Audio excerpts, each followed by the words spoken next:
Hello, നമുക്ക് കാമിതയുടെ ഒരു പ്രസ്താവന ഒന്ന് കേട്ടാലോ? ചുമ്മാ വെറുതെ കേൾക്കാം. കൂടി ആലോചിച്ചപ്പോൾ മക്കൾക്ക് ആർക്കും യാതൊരു എതിർപ്പുമില്ല. കാരണം അവർക്ക് വളരെ ഫോർവേഡായിട്ട് ചിന്തിക്കുന്ന ആളുകളാണ്. എന്നും അവരുടെ കുടുംബങ്ങളിലുള്ള എല്ലാ കാര്യങ്ങൾക്കും എന്നെ ക്ഷണിക്കാറുണ്ട്, ഞാൻ പോകാറുണ്ട്. ഒരു മകൾ മെഡിക്കൽ കോളേജിലെ നഴ്സാണ്. ആ മകളുടെ മകന്റെ വിവാഹത്തിലടക്കം എല്ലാവരും എന്നെ ക്ഷണിച്ചു, ഞാൻ പോകുകയും ചെയ്തു. അപ്പോ അടിച്ചുപിന്നെ പറയുന്നവർക്ക് എന്തെങ്കിലും തെളിവ് വേണോ വായി തോന്നുന്നത് വിളിച്ച് പറയാം, ഒരു തെളിവും വേണ്ട. അപ്പോ എനിക്ക് എന്തോ സെക്സ് വേണമെന്ന് പറഞ്ഞിട്ടൊക്കെ വന്ന് വാചാലമായിട്ട് സംസാരിച്ച ആള് പറയുന്നു, ഞാൻ തന്തയുടെ പ്രായമുള്ള ആളെ വിവാഹം കഴിച്ച് പണം തട്ടിക്കനുസരിച്ച് ആ മനുഷ്യന്റെ പേരിലൊരു നാണയത്തൊട്ട് പോലുമില്ല. അപ്പൊ ഞാൻ പിന്നീട് അലി മാഷിന്റെ മകളെ പറ്റിയാണ് പറഞ്ഞത്. നഴ്സാണത്രേ, അവരുമായിട്ട് നല്ല സഹകരണത്തിലാണത്രേന്ന്. അല്ലെന്ന് ഞാനും പറയുന്നില്ല, നീ അവരുമായിട്ട് സഹകരണത്തിൽ തന്നെയാണ്, എനിക്ക് തർക്കമൊന്നുമില്ല. എനിക്ക് സെക്സ് വേണം എന്ന് ഞാൻ പറഞ്ഞിട്ട് നീ എത്ര പേര് എൻ്റെ ചുറ്റും കണ്ട് സെക്സുമായിട്ട് ആരെങ്കിലും ഉണ്ടോ? ഇല്ലല്ലോ. അത് പറഞ്ഞ കോണ്ടസ്റ്റ് എന്താണെന്നും കൂടെ ഞാൻ എക്സ്പ്ലെയിൻ ചെയ്തുതരാം. ഒന്നിൽ കൂടുതൽ കെട്ടുന്നതിനോട് എനിക്ക് എതിർപ്പാണ്. 4-5 കെട്ടിക്കൊണ്ട് നടക്കുന്നവന്മാരെ എനിക്ക് കണ്ണേറിയെ കണ്ടുകൂടാ. നിങ്ങൾക്ക് അങ്ങനെ കെട്ടാമെങ്കിൽ പെണ്ണുങ്ങൾക്കും അങ്ങനെ കെട്ടാം എന്നാണ് ഞാൻ പറഞ്ഞത്. എനിക്ക് സെക്സ് വേണം. ഞാൻ വിവാഹം കഴിഞ്ഞ് എൻ്റെ ഭർത്താവ് മരണപ്പെട്ടു. ഈ 15 വർഷമായിട്ട് ഭർത്താവില്ല. അപ്പോൾ എനിക്ക് സെക്സ് വേണമെന്ന് പറയുന്നതിൽ ഇപ്പോൾ എന്താ കുഴപ്പമായിരിക്കുന്നത്? ഞാൻ തുറന്നല്ലേ പറഞ്ഞത്. അതിനിപ്പോൾ എന്ത്? അതൊരു കുറ്റമാണ്. പക്ഷെ വേറെ ഭാര്യ ഉള്ളവളുമാരെ അല്ലെ ഉള്ളവന്മാരെ നോക്കിയിട്ട് അങ്ങനെ ഞാൻ പറയുന്നില്ലല്ലോ. അങ്ങനെ ഒരു ചരിത്രം എനിക്കില്ലല്ലോ. നിനക്കുള്ളതുപോലെ ഉണ്ടോ? ഇല്ല. അപ്പൊ അലിമാഷിനെ വിവാഹം കഴിക്കാനായിട്ട് അവൾ 2 പ്രാവശ്യം പെറ്റീഷൻ കൊടുക്കുന്നു. Petition rejected because fake document, certificate fake ആണ് എന്നുള്ളത്. അല്ലെങ്കിൽ കെട്ടിയനെ. അതെന്തിനാണെന്ന് കേട്ടോണം. ഗവൺമെന്റ് തലങ്ങളിൽ നിന്ന് ആളുകളെ പറ്റിക്കുന്ന ഒരു പരിപാടി. പെൻഷന് വേണ്ടി എന്നാണ് പറയുന്നത്. പെൻഷന് വേണ്ടിയിട്ടെന്ന് പറയുമ്പോഴത്തേക്ക് 3 മാസം അവിടെ പോയി നിന്ന് എന്തിന്? അയാളുടെ വീട്ടിൽ 3 മാസം പോയി നിന്ന് അത്യാവശ്യം നിരോധിതമായ മർദ്ദനങ്ങളൊക്കെ നടത്തിയത് എന്തിന്? അതൊന്ന് പറയാമോ? ഈർക്കിൽ വർക്ക് ചെയ്തത് എന്തിനാണ്? എന്റെ ചോദ്യമാണ്. അതവിടെ പോട്ടെ. മതം വിട്ട് വന്നതിന്റെ പേരിൽ നിരാലംബയായി പോകരുതല്ലോ എന്നുള്ളത് കൊണ്ടാണ് ആ പെൻഷൻ കൊടുക്കുന്നതെന്നാ പറയുന്നത്. കേൾക്കാം. വിചാരിച്ചിട്ടാണ് എന്റെ കാലശേഷം ഒന്നും അല്ലെങ്കിൽ ആ പെൻഷൻ എങ്കിലും വാങ്ങിയിട്ട് നമുക്ക് കുട്ടികളെ വളർത്താമല്ലോ എന്നൊരു ചിന്ത വരുന്നത്. അതിനിടയ്ക്ക് പിന്നീട് നല്ലൊരു മാരേജ് പ്രപ്പോസൽ വന്നപ്പോഴേക്ക് അതുമായിട്ട് എല്ലാവരും ചേർന്ന് പള്ളി മഹല്ല് മുഖേന തന്നെയാണ്. അല്ല, ഒരു സംശയം ചോദിക്കട്ടെ. ഈ പറയുന്ന രീതിയിൽ നിനക്ക് കുട്ടികളെ വളർത്താൻ വേണ്ടിയിട്ട് പെൻഷൻ അദ്ദേഹം തരികയാണ്. അയാൾ മരിച്ചു പോകും. അയാൾ മരിച്ചു പോകുന്നതിൻ്റെ ഇടയിൽ നിനക്ക് സെക്സ് വേണ്ടേ? നിനക്ക് സെക്സ് വേണ്ടെന്നുണ്ടെങ്കിൽ നീ വിവാഹം കഴിക്കാൻ നിൽക്കണ്ടേടി. പക്ഷെ നീ വീണ്ടും വീണ്ടും വീണ്ടും വീണ്ടും വിവാഹം കഴിക്കുന്നല്ലോ. ഇപ്പൊ തന്നെ എൻ്റെ നമ്പർ എടുപ്പിൽ ഒരു 9 പേരായി നിന്റെ ലിസ്റ്റിൽ. ഈ 9 പേരുമായിട്ട് നീ ചെയ്തത് പിന്നെന്തോന്ന്? കാവടിയാട്ടോ? അല്ല, അതെന്തിനാണ്? അതോ പടയണിയാട്ടോ? എന്ത് ആട്ടമാണ് നീ അതിനകത്ത് സാധിച്ചെന്ന് പറ. ഇയാളെ ഈർക്കി പ്രയോഗം നടത്തി നീ കുത്തിക്കറ്റി. അതവിടെ നിൽക്കട്ടെ. ഇപ്പൊ നീ പറയുന്നതും അതും കൂടെ മെച്ചപ്പോഴും പറഞ്ഞ ഒരു കാര്യം സ്പെഷ്യലി നിങ്ങൾ നോട്ട് ചെയ്യണം. മതം വിട്ട നിൽക്കുന്ന നിരാലംബയായ. മതം വിട്ടു എന്നുള്ളത് ഉറപ്പാണേ, വേറെ തർക്കമില്ലേ? മതം ഇല്ലേ? എന്നെ വിവാഹം കഴിപ്പിച്ചത്. എനിക്ക് ഈ കാപ്പാട്ട് ഇവിടുത്തെ മഹലിലും മെമ്പർഷിപ്പ് ഉണ്ട്. ഞാൻ താമസിക്കുന്ന പരിസരത്ത് ഇപ്പൊ ഞാൻ വരി അടയ്ക്കുന്നുണ്ട്. അതുപോലെ ഇക്കാണയും പള്ളിയിൽ നിന്നാണ് പേപ്പർ തന്നത്. ഞങ്ങൾക്ക് ഒരു പ്രയാസവും ഉണ്ടായിട്ടില്ല. ആ പള്ളി കമ്മിറ്റിയുമായിട്ട് ഇന്നും ഞങ്ങൾ സഹകരിച്ചാണ് പോകുന്നത്. ആ ഏരിയയിൽ ആര് മരിച്ചാലും നിവൃത്തിയില്ലാത്തവരാണെങ്കിൽ അവിടെ മയ്യത്ത് സംസ്കാരം അടക്കം ചെയ്യാനുള്ള പൈസ ആ പള്ളി കമ്മിറ്റിയിലെ മുത്തവല്ലി എന്നെ വിളിച്ചിട്ട് ഞാൻ ഗൂഗിൾ പേ കൊടുക്കാറുണ്ട്. അതിനൊക്കെ തെളിവുകളുണ്ട്. പള്ളി കമ്മിറ്റിയിലെ മുത്തവലി വിളിച്ച് അവൾക്ക് ഇൻഫർമേഷൻ കൊടുക്കുന്നു. പള്ളിയിൽ ഒരാൾ മരിച്ചു, അയാളെ അടക്കം ചെയ്യാനുള്ള പണം പള്ളിയിലില്ല. ആ പള്ളി കമ്മിറ്റിയുമായി ഇവൾ നല്ല ബന്ധത്തിലാണ്. പള്ളി കമ്മിറ്റിക്ക് പൈസ കൊടുക്കുന്നു ഇവൾ. മതം വിട്ടവർക്ക് പള്ളിയിൽ എന്ത് കാര്യം? ജമാഅത്തുമായിട്ട് ഇടപഴകി പോകണമെങ്കിൽ മതം വിടണം. മതം വിട്ടവർക്കാണ് പള്ളിയിൽ കാര്യമെങ്കിൽ നിങ്ങൾ പള്ളിയിലുള്ളവർ എന്തിനാണ് ഷിഹാബ് മേത്തർക്ക് വേണ്ടിയിട്ട് കിടന്ന് ബഹളം വെച്ചത്? ഇപ്പൊ നിങ്ങൾക്ക് മനസ്സിലായില്ലേ? ഈ എക്സ് മുസ്ലിം എന്ന് പറയുന്നവരാരും തന്നെ മതം വിട്ടവരല്ല. മതം വിട്ടവരെങ്കിൽ മതം ഇല്ലാത്തവരെന്ന് പറയും, എക്സ് എന്ന് പറയില്ല. ഇവര് മതത്തിൽ നിൽക്കുകയാണ്. മതത്തിൽ നിന്നുകൊണ്ടാണ് ഈ പരിപാടി നടത്തുന്നത്. ഇവരെ സംരക്ഷിക്കുന്നത് കുടുംബങ്ങളാണെങ്കിൽ ആ മതത്തിൽ നിങ്ങൾ നിൽക്കണമോ വേണ്ടേ നിങ്ങൾ ചിന്തിക്കുക. അതായത് ഇവൾ വരി കെട്ടുന്ന മഹലിൽ ബാക്കിയുള്ളവർ വരി കെട്ടാതിരിക്കുക. ഇവൾ വരി കെട്ടി ഇവൾ സമ്മതിച്ച് കൂടെ പോകുന്ന ഏത് ജമാഅത്താണോ ആ ജമാഅത്തിൽ നിന്ന് ബാക്കിയുള്ളവർ വിട്ടൊഴിഞ്ഞു പോവുക. നിങ്ങൾക്ക് വേറൊരു ജമാഅത്ത് ഉണ്ടാക്കിയെടുക്കുക. അവളും അവളുടെ ജമാഅത്തുകാരും ആ പള്ളിയും അങ്ങ് കൊടുത്തേക്കുക. അവൾ എടുത്തോട്ടെ. അഭിമാനബോധമുള്ള ഒരു ഇസ്ലാമും ചെയ്യുന്ന കാര്യമല്ല ഇവൾ വരികെട്ടുന്ന പള്ളിയിൽ നിങ്ങളും കൂടെ അംഗമായിരിക്കുക എന്നുള്ളത്. ഇവളുടെ കമ്പി വർത്താന ചാനലിന് വേണ്ടിയിട്ട് കമ്പിക്കഥ ഉണ്ടാക്കാൻ ഇവൾ ഉപയോഗിക്കുന്ന മുഹമ്മദ് നബിയുടെ വിവാഹങ്ങളാണെന്ന് മറന്നു പോകണ്ട. ഷെഫീനായുടെ കഥയും ഷെഫീനയുടെ ചരിത്രവും പറയുന്ന ഇവളുടെ ചരിത്രം 9 പേരിൽ എത്തി നിൽക്കുകയാണ്. ഇനിയുമുണ്ട് ലിസ്റ്റ്. ഇതിൽ അലി പെടത്തില്ല. ഏത്? അലിമാഷ് പെടുന്നില്ല. ഈ ഗഫൂർ പെടുന്നില്ല. ഗഫൂർ അലിമാഷ് ഒഴികെ 9 പേര് ഇപ്പോൾ ഉണ്ട്. ഇനി അങ്ങോട്ട് പോകുമ്പോൾ ലിസ്റ്റ് പരമ്പര നീളും. ആളുകളുടെ പേര് ഞാൻ പറയാത്തത്, പലരുടെയും പേര് ഞാൻ മിണ്ടാതിരിക്കുന്നതിന്റെ റീസൺ അവർക്ക് കുടുംബമുണ്ട്, അവർ കാലി പിടിച്ച് മാപ്പ് പറയുന്നത് കൊണ്ടാണ്. ഇസ്ലാമിനെതിരെ ഒരു ചെറുവിരൽ അനക്കില്ല, നിങ്ങൾക്ക് ഉപയോഗിക്കാമെന്ന് പറഞ്ഞുകൊണ്ട് വോയിസുകളും കൃത്യമായി അവരുടെ ഫേസ് വെച്ചിട്ടുള്ള വീഡിയോസും എനിക്ക് തന്നതുകൊണ്ടാണ് ഞാൻ മൗനമായി ഇരിക്കുന്നത്. നീ ഇളകിയാൽ ഞാൻ അവരുടെ ജീവിതവും അവരുടെ കുടുംബവും അങ്ങ് മറക്കും, ഞാൻ പബ്ലിഷ് ചെയ്യും. അതെന്റെ വാശിയാണ്, അതവിടെ നിൽക്കട്ടെ.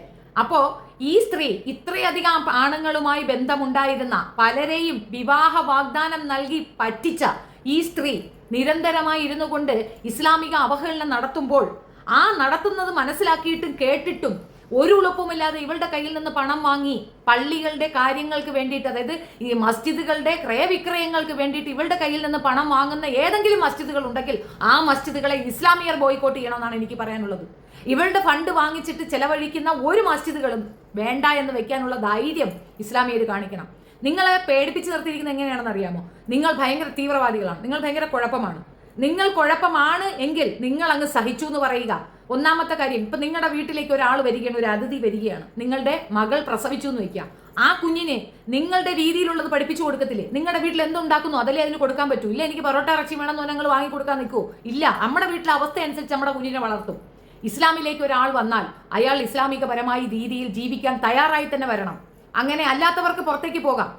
നിങ്ങളുടെ മക്കളെ നിങ്ങൾ എങ്ങനെ കെയർ ചെയ്യുന്നു അതുപോലെയാണ് ഇസ്ലാമിലെ ഓരോ ആൾക്കാരെയും ഇസ്ലാമിയർ കെയർ ചെയ്യുക. ആ കെയർ എപ്പം വരെ ഉണ്ടാവും? കള്ളു കുടിച്ച് കഞ്ചാവടിച്ച് അന്യന്റെ ഭാര്യയെ ബലാത്സംഗം ചെയ്തിട്ട് വന്നാൽ നിങ്ങൾ വീട്ടിൽ കയറ്റുമോ? നിങ്ങൾ പോലീസ് സ്റ്റേഷനിൽ വിളിച്ചു പറഞ്ഞവരെ പോലീസിനെയല്ലേ ഒപ്പടയ്ക്കുക, അങ്ങനെയല്ലേ ചെയ്യുക? അപ്പോൾ ആ രീതി ഇവർക്കും ഉണ്ടാകണം. നമ്മളിൽ പെട്ടവരല്ല ഇവരെന്ന് അവരുടെ വർത്തമാനത്തിൽ കൂടെ തെളിഞ്ഞാൽ അവരെ പിടിച്ച് പുറത്താക്കണം. അല്ലെങ്കിൽ പൊതുസമൂഹത്തിന്റെ മുന്നിൽ മാന്യമായി മാപ്പ് പറഞ്ഞിട്ട് ഇനി മേലിൽ ഇസ്ലാമിനെ അവഹേളിക്കില്ല എന്ന് ഇവൾ പറയുന്നിടം വരെ ഇവളുടെ കുടുംബത്തിലെ ഇവളെ സപ്പോർട്ട് ചെയ്യുന്ന ഓരോരുത്തരെയും മസ്ജിദുകളിൽ നിന്ന് നീക്കി നിർത്തണം. നിങ്ങൾക്കാണ് മസ്ജിദ്, നിങ്ങൾക്കാണ് പള്ളി കമ്മിറ്റി, ഇസ്ലാമിയർക്കാണ് പള്ളി കമ്മിറ്റി. അല്ലാതെ ഇസ്ലാം വിട്ടുപോയിട്ട് ഇസ്ലാമിനെ അവഹേളിക്കുന്ന മുഹമ്മദ് നബിയെ ആരാധിക്കുന്നവർക്കല്ല പള്ളി കമ്മിറ്റി. പള്ളികൾ അതിനാണ്, മസ്ജിദുകൾ അതിനാണ്. നിങ്ങൾ സംഘടിച്ച് നിൽക്കുകയില്ലേ? നിങ്ങളുടെ കയ്യിൽ പണമില്ലേ? നിങ്ങൾ നാട്ടുകാർക്ക് വീട് വെച്ച് കൊടുക്കാൻ പൈസ ഉണ്ടല്ലേ? നിങ്ങൾക്ക് നാട്ടുകാർക്ക് കല്യാണം നടത്തി കൊടുക്കാനും സമൂഹ വിവാഹത്തിനും പൈസ ഉണ്ട്. ഇത്ര ദാരിദ്ര്യമോ നിങ്ങൾക്ക്? ഇസ്ലാം വിട്ട് പുറത്തു പോയ ഒരാളെ കൊണ്ട് അവർക്ക് വേണ്ടി അവരെ കയ്യിൽ നിന്ന് പൈസ വാങ്ങി നിങ്ങൾക്ക് പള്ളിയിലെ കാര്യം നടത്തണമെന്ന് പറയുന്നത് എന്തുമാത്രം വൃത്തികേടാണെന്ന് ഓർത്തു നോക്കൂ. അവൾ പച്ചയ്ക്ക് പറയല്ലേ, ഞാൻ വരി കെട്ടുന്നുണ്ട്, ഞാൻ ഇപ്പൊ താമസിക്കുന്നിടത്ത് ഞാൻ വരി കെട്ടുന്നു എന്ന് വെച്ചാൽ അവൾ മസ്ജിദിലുണ്ട്, അവൾ അംഗമാണ് ജമാഅത്തിൽ. ഇവൾ ജമാഅത്തിൽ അംഗമാണെന്ന് പറയുമ്പോൾ ഇവക്ക് ആ സ്വാതന്ത്ര്യം കൊടുത്തത് ഇസ്ലാം മതമാണെന്നല്ലേ എൻ്റെ അർത്ഥം. സംഘികൾക്ക് ഇനി മനസ്സിലാവത്തില്ല, അവർക്ക് മന്ദബുദ്ധികളാണ്. അവൾ ഉന്നം വെക്കുന്നത് നിങ്ങളെയാണ്. അവൾ ഇസ്ലാമിയർക്കൊപ്പമാണെന്നാണ് അവൾ പറയണത്. അവൾ മതത്തിൽ നിന്ന് പോകാൻ തയ്യാറല്ല, നിങ്ങൾക്കൊപ്പം വരില്ല അവള്. പകരം നിങ്ങളെ വെട്ടാൻ ഇവർക്ക് ആയുധം കൊടുക്കുകയാണ് അവര്. സാധുക്കളായ, യാതൊരു പ്രശ്നത്തിലും ഇടപെടാത്ത സാധുക്കളായ ഇസ്ലാമിയരെ കൊണ്ട് നിങ്ങളുടെ തല വെട്ടാനുള്ള ആഹ്വാനമാണ് അവൾ കൊടുക്കുന്നത്. അപ്പോ ഇവർ മെനക്കെട്ട് ഇവര് കുടുംബത്തിനല്ലേ ആക്രമിക്കുന്നേ? അവർ വിശ്വസിക്കുന്ന അവര് പ്രവാചകനല്ലേ ഈ പറയുന്നത്? ഇത്രയും മോശം. ഇപ്പൊ നിങ്ങളുടെ പശുവിനെ കണ്ടിച്ചു തിന്നു എന്നും പറഞ്ഞുകൊണ്ട്, പശു ഒരു മൃഗമാണ്, ഒരു വളർത്തു മൃഗം. അതിനെ കട്ട് ചെയ്ത് തിന്നതിന് നിങ്ങൾ ആളെ ചുട്ടുകൊല്ലുന്നു, വെട്ടിക്കൊല്ലുന്നു, കുത്തിക്കൊല്ലുന്നു. സ്വന്തം മതത്തിൽ അവർ അത്രയും വിശ്വസിക്കുന്ന, അത്രയും ആരാധിക്കുന്ന ഒരു വ്യക്തിയാണ്. ഈ ആരാധന എന്ന് പറഞ്ഞാൽ വേറെ പറഞ്ഞിട്ട് വരരുത്.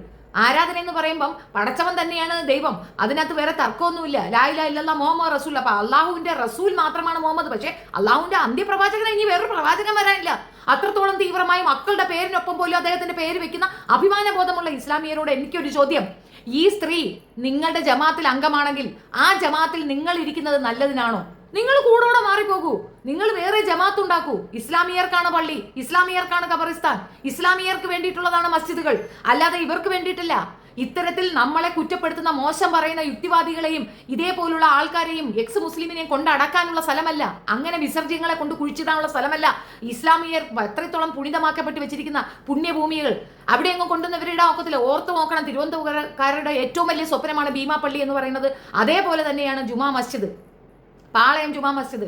ആ പാളയത്തെ മെയിൻ ആയിട്ടുള്ള ആ വലിയ പള്ളിയുടെ മെമ്പർഷിപ്പ് ഉണ്ട് ഇവളുടെ ബന്ധുക്കൾക്കൊക്കെ. പത്തനാപുരം സ്വദേശികളായ ഇവർക്ക് അവിടെ മെമ്പർഷിപ്പ് കൊടുത്തിരിക്കുകയാണ്.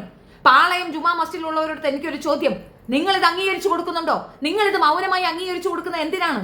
നിങ്ങൾ വിട്ടൊഴിഞ്ഞു പോണം. പാളയം ജാമിദയുടെ ബന്ധുക്കൾക്ക് തൊട്ടുതരാ, പാളയം പള്ളി ജാമിദയുടെ ബന്ധുക്കൾ കയറി നിരങ്ങട്ടെ. ഓരോരുത്തരെയും ഞാൻ വിളിച്ചു, ഇവളുടെ ഓരോ ബന്ധുക്കളെയും വിളിച്ചു. അസഭ്യ വർഷമാണ്. പറയുന്നത് എന്താണെന്ന് അറിയാമോ? ഇവൾക്ക് സപ്പോർട്ടാണ് അവര്. പബ്ലിക്കിൽ വന്ന് പറയാൻ പറയുക അവർ സപ്പോർട്ട് അല്ല എന്ന്. അല്ല എന്നുണ്ടെങ്കിൽ ബാക്കിയുള്ളവർ ആ സപ്പോർട്ട് ഒഴിവാക്കുക. നമ്മുടെ മസ്ജിദുകളിൽ ഇതുപോലുള്ള നാറ്റക്കേസുകളെ വെച്ചേക്കരുത്. മുഹമ്മദ് നബി ആരാധിക്കുന്നതിനെ സപ്പോർട്ട് ചെയ്യുന്നവനും അതേ തുല്യ പങ്കാളിയല്ലേ? അത് നിങ്ങളാണ് നിശ്ചയിക്കേണ്ടത്. എനിക്ക് കാപ്പാട് മസ്ജിദുകാരോടും അതേപോലെ തിരുവനന്തപുരത്തെ പാളയം മസ്ജിദുകാരോടും പറയാനൊന്നേ ഉള്ളൂ, നിങ്ങൾ ഇത് ശരിക്ക് പറഞ്ഞാൽ ഫിൽട്ടർ ചെയ്യുക. അവർക്കൊപ്പമാണ് എന്നാണ് നിങ്ങൾക്ക് കിട്ടുന്ന ആൻസർ എങ്കിൽ ഇറക്കി വിടുക. അതിനുള്ള അധികാരം നിങ്ങൾക്കുണ്ട്. അത് ഒരാളും ചോദ്യം ചെയ്യത്തില്ല. മസ്ജിദുകൾ എന്ന് പറയുന്നത് ഇസ്ലാം മതവിഭാഗത്തിലുള്ളതാണ്. മതം അനുസരിച്ച് ജീവിക്കാത്ത മനുഷ്യരെ അവിടെ നിർത്തണ്ട എന്നുള്ളത് നിങ്ങളുടെ തീരുമാനമാണ്. അത് എല്ലാവരും ചെയ്യുന്നുണ്ട്. പടിയടച്ച് പിണ്ടം വെക്കൽ ഹിന്ദുക്കൾ ചെയ്യുന്നുണ്ട്. വീട്ടിൽ നിന്ന് വീട്ടുകാർ പറയണത് കേൾക്കാതെ ഇറങ്ങി പോകുന്നവരെ പടി അടച്ച് പിണ്ടം വെപ്പുണ്ട്. അത് അവർക്കുണ്ട്. മഹറൂൺ എന്ന് പറയുന്ന ഒരു സാധനമാണ് ക്രിസ്ത്യാനികൾ ചെയ്യുന്നത്. പള്ളിയിൽ നിന്ന് അവർ പിടിച്ച് പുറത്താക്കും. വിവാഹത്തോടനുബന്ധിച്ചിട്ട് ആരെങ്കിലും കല്യാണം കഴിക്കണം, അന്യമതസ്ഥനെ കല്യാണം കഴിക്കണം, അവരെ കൊണ്ടുവന്ന് മാമോദീസ മുക്കി അവരുടെ പള്ളിയിൽ ചേർത്ത ശേഷം വിവാഹം കഴിപ്പിക്കും. അല്ലാതെ പള്ളിക്കാരെടുക്കില്ല. അവനെയും കൂടെ പിടിച്ച് മെഹറൂൺ ചൊല്ലി പുറത്താക്കും. അതിന്റെ തെളിവ് ഞാൻ പറഞ്ഞു തരാം. സനൽ ഇടമറകന്റെ അപ്പൻ ജോസഫ് ഇടമറകൻ, അദ്ദേഹമായിരുന്നു യുക്തിവാദി. അദ്ദേഹത്തിനെ മെഹറൂൺ ചൊല്ലി പുറത്താക്കിയിരുന്നു. ഇനി അപകടത്തിൽ മരിക്കുന്നവർക്ക് തെമ്മാടി കുഴികളുണ്ട്. എല്ലാ മതവിഭാഗങ്ങൾക്കും ഈ ചട്ടങ്ങളുണ്ട്. നിങ്ങൾക്ക് എന്താണ് പേടി? ധൈര്യസമേതം നിങ്ങൾ പറയേണ്ട ഒരു കാര്യമാണ് ഞാൻ നിങ്ങളോട് ആവശ്യപ്പെടുന്നത്. തീർച്ചയായിട്ടും കാപ്പാട് മസ്ജിദുകളിലേക്ക് ലെറ്റേഴ്സ് പോകണം. ഞാൻ അതിന്റെ പേപ്പർ വർക്ക് തയ്യാറാകുന്നുണ്ട്. ഞാൻ വീണ്ടും ഇതേപോലെ ഒരു പേപ്പർ വർക്ക് ഉണ്ടാക്കി ഞാൻ ഗ്രൂപ്പിലിടും. നിങ്ങൾ അതെടുത്ത് വെച്ചിട്ട് ഓരോരുത്തരും അവരവരുടെ അഡ്രസ്സ് വെച്ചിട്ട് അവിടേക്ക് അയക്കുക. എന്താണ് ഇവിടെ നടക്കുന്നത്? നമ്മൾ മാത്രം ഇരുന്നു കൊണ്ട് റിപ്പോർട്ട് അടിച്ച് കളിച്ചിട്ട് കാര്യമില്ല. ഈ സ്ത്രീ മസ്ജിദുകളിൽ നിന്ന് മാറുക. അവൾ വല്ല ഭാർഗവിയോ നാരായണിയോ ചങ്കരിയോ ഒക്കെ ആയിട്ട് അവർക്കൊപ്പം നിന്നുകൊണ്ട് നമ്മളെ വെല്ലുവിളിക്കട്ടെ. അല്ലാതെ ഇസ്ലാമിൽ നിന്നുകൊണ്ട് ഇസ്ലാമിനെ അവഹേളിക്കാൻ അനുവദിച്ചു കൊടുക്കരുത്. അതിവിടെ നടക്കത്തില്ല എന്ന് പറയാനുള്ള ആർജവം ഇസ്ലാമിയർക്ക് ഉണ്ടാവണം. അല്ലാതെ നമ്മൾ ഇരുന്നു കൊണ്ട് അവർ പറയുന്ന വായ്ത്താളത്തെ നമുക്ക് തിരിച്ചു പറയാൻ ഒക്കത്തില്ല. ഇനി അവൾ പറയുന്ന ആൾക്ക് സെക്സ് വേണമെന്ന് ഞാൻ പറയുന്നുണ്ടെങ്കിൽ അത് എന്റെ ആവശ്യമാണ്. ഞാൻ എന്റെ ആവശ്യമില്ല, തുറന്നല്ലേ പറഞ്ഞത്. എനിക്ക് സെക്സ് വേണം, അത് എന്റെ ആവശ്യമാണ്. അതിനിപ്പോ എന്താ കുഴപ്പം? ഇവളെ പോലെ എല്ലാ വീടുകളിലും കയറി കണ്ട ആണുങ്ങളുടെ ഭാര്യമാരുള്ള ആണുങ്ങളെ എല്ലാം അടിച്ചു മാറ്റിക്കൊണ്ട് വെച്ചിരിക്കുന്നത്. ഗഫൂറിന്റെ കാര്യം പറയാം. ഗഫൂറിന്റെ ഭാര്യ സമ്മതം കൊടുത്തിട്ടില്ല. ഗഫൂറിന്റെ പള്ളിയിൽ ഗഫൂറിന്റെ ഭാര്യയായിട്ടുള്ളത് മറ്റൊരു പെൺകുട്ടിയാണ്, ഇവളല്ല. നുണയാണ് ഈ സ്ത്രീ പറയുന്നത്. ഇനി ഇത് നുണയല്ല, ഗഫൂറിന്റെ പള്ളിയിൽ നിന്ന് അവർക്ക് പെർമിഷൻ ലെറ്റർ കിട്ടിയിട്ടുണ്ടെങ്കിൽ എന്തിന് ഗഫൂർ അവിടെ വേണമെന്ന് ചോദിക്കണം. കാരണം അവൻ വിശ്വാസിയായിട്ടിരുന്നു കൊണ്ട് എങ്ങനെയാണ് നബി തങ്ങളെ പറ്റി പറയുന്നത് ഈ കേട്ടുകൊണ്ടിരിക്കുക? മുഹമ്മദ് നബിയെ പറ്റി ഈ വൃത്തികേട് പറയുന്നത് എങ്ങനെയാണ് ഒരു വിശ്വാസിക്ക് കേട്ടുകൊണ്ടിരിക്കാൻ പറ്റുക എന്ന് എനിക്കൊന്ന് പഠിപ്പിച്ചു തരാമോ?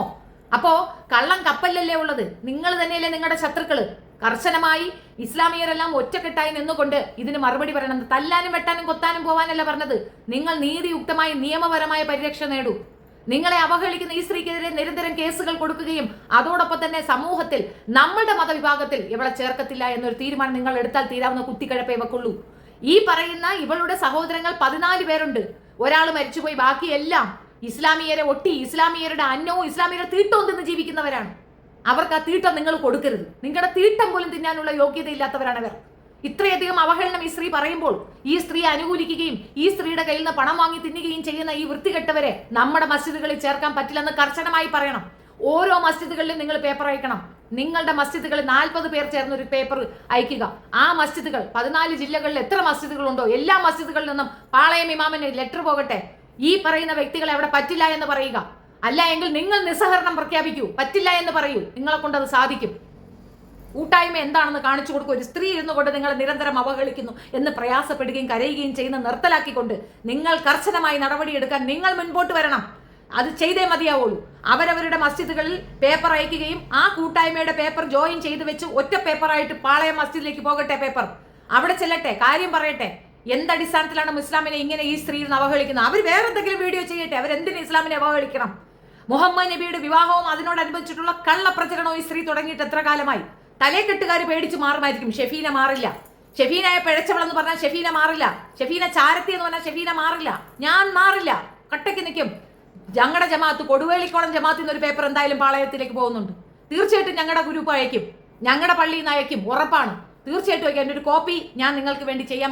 കമ്മ്യൂണിറ്റിയിൽ പോസ്റ്റ് ഇട്ടേക്കാം. അല്ലെങ്കിൽ എൻ്റെ വാട്സപ്പ് കൂട്ടായ്മയിലേക്ക് വരിക. ഫസ്റ്റ് കമന്റ് പിൻ ചെയ്ത് വെച്ചിരിക്കും. അതിൽ ജോയിൻ ചെയ്താൽ അവിടെ ഞാൻ ഇട്ടേക്കും. നിങ്ങൾ ഓരോരുത്തരും അതെടുത്ത് അവരവരുടെ ജമാഅത്ത് ത്രൂ ഇതിന് അയക്കണം. കാപ്പാട് മസ്ജിദിലേക്ക് ഞാൻ പോകുന്നുണ്ട് അടുത്ത ദിവസങ്ങളിൽ. അപ്പോൾ ഞാൻ അവിടുന്ന് റിസൾട്ട് എടുത്ത് അയച്ചു തരാം. അവിടെ അങ്ങനെ ഒന്നില്ലെങ്കിൽ കുഴപ്പമില്ല. ഇവൾ അവിടുത്തെ വരിക്കാരിയാണ്.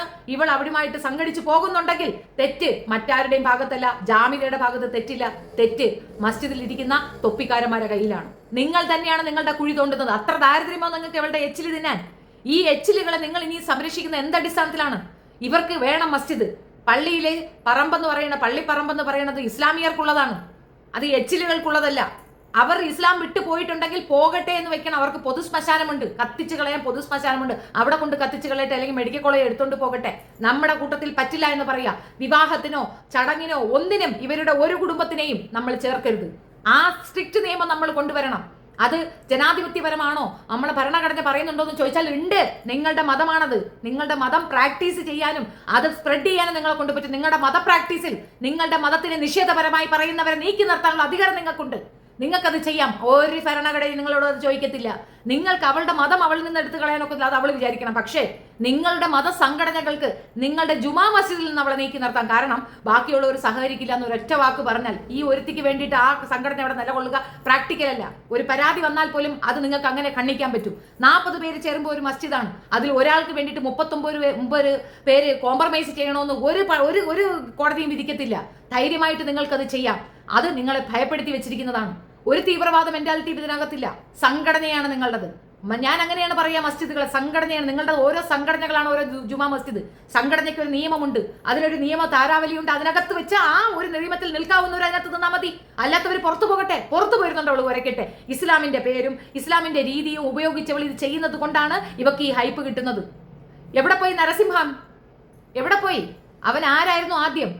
അവൻ ഭയങ്കര കേമനായിരുന്നു. അവൻ മതം വിട്ടപ്പോൾ ഉടനെ ബ്രാഹ്മണനാവണമെന്ന് പറഞ്ഞില്ലേ? അതേപോലെ പറഞ്ഞു വിടൂ. അപ്പൊ പടിയടച്ച് പിണ്ടം വെപ്പും ബ്രാഹ്മണ്യൊക്കെ കാണിക്കാം. ഹിന്ദു സഹോദരങ്ങൾ നമുക്ക് ശത്രുക്കളല്ല. അവരെ നമ്മുടെ ശത്രുക്കളാക്കുന്നത് ഇത്തരക്കാരാണ്. അത് ഓർത്തുകൊള്ളുക. നമ്മുടെ രാജ്യത്തിന്റെ സ്വസ്ഥതയ്ക്കും സമാധാനത്തിനും അങ്ങോട്ടും ഇങ്ങോട്ടും പരസ്പരം ഐക്യം അനിവാര്യമാണ്. ഈ അനിവാര്യത്തിന് വിഘാതമാകുന്ന രീതിയിൽ ഇതുപോലുള്ള വികട സരസ്വതികളെ കൊണ്ട് ഇറങ്ങുന്നവളുമാരെ ഒറ്റപ്പെടുത്താൻ നമ്മൾ ഒന്നിച്ചു നിൽക്കണം. സ്ത്രീയല്ലേ, പറഞ്ഞു പോകട്ടെ എന്നല്ല. സ്ത്രീ ആണെങ്കിലാണ് പ്രശ്നം. ഞങ്ങളുടെ കമ്മ്യൂണിറ്റിയിൽ പെണ്ണുങ്ങൾക്ക് സ്വാതന്ത്ര്യമുണ്ട്. പെണ്ണുങ്ങൾക്കേ സ്വാതന്ത്ര്യമുള്ളൂ. ചവിട്ടി പിടിച്ചു വെച്ചിരിക്കുന്ന മതം വൃത്തികെട്ട രീതിയിൽ പരാമർശിക്കുന്ന തലേപ്പൊട്ട് കെട്ടുകാരന്മാരെയല്ല ഞാൻ പറഞ്ഞത്. അങ്ങനെ കുറെ മന്ദബുദ്ധികളുണ്ട്, അവരെയല്ല ഞാൻ പറഞ്ഞത്. ബുദ്ധിയും ബോധവും ഐക്യവുമുള്ള മനുഷ്യരുണ്ട്, അവർക്ക് വേണ്ടിയാണ് സംസാരിക്കുന്നത്. ഇത് നിങ്ങൾ ശക്തമായി എതിർക്കണമെന്നും ശക്തമായി ഇതിനെതിരെ ഈ നീതി നിഷേധത്തിനെതിരെ പൊരുതണമെന്നുമാണ് എനിക്ക് റിക്വസ്റ്റ് ചെയ്യാനുള്ളത്. അപ്പൊ കൂടുതൽ ഡീറ്റെയിൽസ് ഞാൻ വരും ദിവസങ്ങളിൽ തരും. ഇവളുടെ വാക്കുകളിൽ തന്നെയുണ്ട് ഇവളുടെ കള്ളത്തരങ്ങൾ. ഈ അലിമാഷ് എന്ന് പറയുന്ന വ്യക്തിയുടെ പെൻഷൻ തുകയ്ക്ക് വേണ്ടിയിട്ടാണ് ഇവൾ ഇത് ചെയ്തിട്ടുണ്ടെന്ന് ഇവൾ പറയുകയാണെങ്കിൽ അലിമാഷിന്റെ പെൻഷൻ നിർത്തലാക്കണം. അലിമാഷിന് പെൻഷൻ കൊടുക്കരുത്. കാരണം സർക്കാരിനെ പറ്റിക്കാൻ വേണ്ടി ഈ സ്ത്രീക്കൊപ്പം അവർ നിന്നിട്ടുണ്ടെങ്കിൽ ആ പെൻഷൻ കൊടുക്കുന്ന കേന്ദ്രത്തിലേക്ക് റിപ്പോർട്ട് അയക്കുക. ഇത് അയാൾ നിഷേധിച്ച് പറയണം. ഇവളെ വിവാഹം കഴിക്കാനും കൂടെ കിടത്താനുമാണെന്ന് അയാൾ പറയണം. അല്ലാതെ പെൻഷന്റെ കാര്യത്തിലാണെങ്കിൽ അയാൾക്ക് കൊടുത്തുകൊണ്ടിരിക്കുന്ന പെൻഷൻ റദ്ദാക്കുക. കാരണം നിയമപരമായി അയാൾ സർക്കാരിനെ പറ്റിക്കാനാണ് നിന്നത്. അങ്ങനെ സർക്കാരിനെ പറ്റിക്കാൻ ആർക്കും അധികാരമൊന്നുമില്ല. ഇവൾ പറയുന്നത് വെച്ച് നോക്കിയാൽ അലിയാണ് പ്രശ്നത്തിലാവുക. അലിയുടെ പെൻഷൻ നിരോധിക്കണം. പറ്റത്തില്ല എന്ന് തന്നെ പറയണം. അങ്ങനെ ഒരുത്തി തട്ടിപ്പ് നടത്തിയിട്ടുണ്ടെങ്കിൽ അത് വെളിച്ചത്ത് കൊണ്ടുവരണം. ഇവന്റെ വിവാഹത്തിന് വേണ്ടിയിട്ട്, ഇവന്റെ പെൻഷന് വേണ്ടിയിട്ട് വിവാഹം കഴിച്ചതാണെന്ന് പറയുകയാണെങ്കിൽ കൃത്യമായി നമുക്ക് ആ കാര്യം അറിയണം. ഈ നുണ പറച്ചിൽ നടക്കത്തില്ല കാമി. നിന്റെ ഈ നുണ പറച്ചിൽ ഇവിടെ എടുക്കൂല. നിന്നെ ഞങ്ങൾ വെറുതെ വിടുമെന്ന് നീ സ്വപ്നത്തിൽ പോലും വിചാരിക്കണ്ട. നീ വരട്ടുമ്പോഴും കമ്പിക്കഥ കാര്യം പറയുമ്പോഴും സെക്സിന്റെ കാര്യം പറയുമ്പോഴും ഇട്ടിട്ടോടുന്നത് ഉസ്താക്കന്മാരാണ്. ഷെഫീനെ ഇട്ടിട്ടോടുന്ന് നീ വിചാരിക്കുക പോലും വേണ്ട. തുടങ്ങിയിട്ടേ ഉള്ളൂ. വടി വെട്ടാൻ പോകുന്നതിന് മുമ്പ് മോങ്ങി തൊലയ്ക്കല്ലേ. അപ്പം ഞാൻ പറഞ്ഞത് വീണ്ടും റിപ്പീറ്റ് ചെയ്യുന്നു. ഫസ്റ്റ് കമന്റിൽ പിൻ ചെയ്ത് വെച്ചിരിക്കുന്ന വാട്സ്ആപ്പ് കൂട്ടായ്മയിലേക്ക് കയറുക. അതിനകത്ത് ഡിസ്കഷൻ ഉണ്ടാകും. ദയവേത് അതിനകത്ത് ഒന്ന് ലിങ്ക് കൊണ്ടുവന്ന് ഇടാൻ നിൽക്കരുത്. ഞാൻ ദൂരെ കളയും. അതേസമയം ഈ ഒരു വിഷയത്തിൽ താല്പര്യമുള്ളവർ മാത്രം കൂട്ടായ്മയിലേക്ക് വരിക. നിങ്ങളുടെ കാര്യം കഴിയുമ്പോൾ നിങ്ങൾക്ക് അതിൽ നിന്ന് ഇറങ്ങി പോവുകയും ചെയ്യാം. വളരെ അമിക്കബിളി ഈ വിഷയത്തിന് വേണ്ടിയിട്ട് മാത്രം ഉണ്ടാക്കി വെച്ചിരിക്കുന്നതാണ് ആ ഗ്രൂപ്പ്. അതിലേക്ക് വരിക. അത് വിഷയം ഇത്രയേ ഉള്ളൂ. ഞാൻ അതിന്റെ ഫോമാറ്റ് ഉണ്ടാക്കി തരാം. നിങ്ങൾ അതനുസരിച്ചിട്ട് എല്ലാ മഹല്ലുകളിലേക്കും നിങ്ങളുടെ റിപ്പോർട്ട് പോട്ടെ. ഓരോ മനുഷ്യരും ഒരാൾ വെച്ചിട്ട് പോയാലും അത് പരാതി പരിഗണിക്കപ്പെടും എന്നുള്ളത് ഉറച്ച കാര്യമാണ്. തീർച്ചയായിട്ടും നിങ്ങളുടെ സഹകരണം ഉണ്ടാകുമെന്ന് വിശ്വസിക്കുന്നു. നന്ദി. വീഡിയോ ഇഷ്ടപ്പെടുകയാണെങ്കിൽ ലൈക്ക് ചെയ്യുക, ഷെയർ ചെയ്യുക, and subscribe my channel. Thank you so much.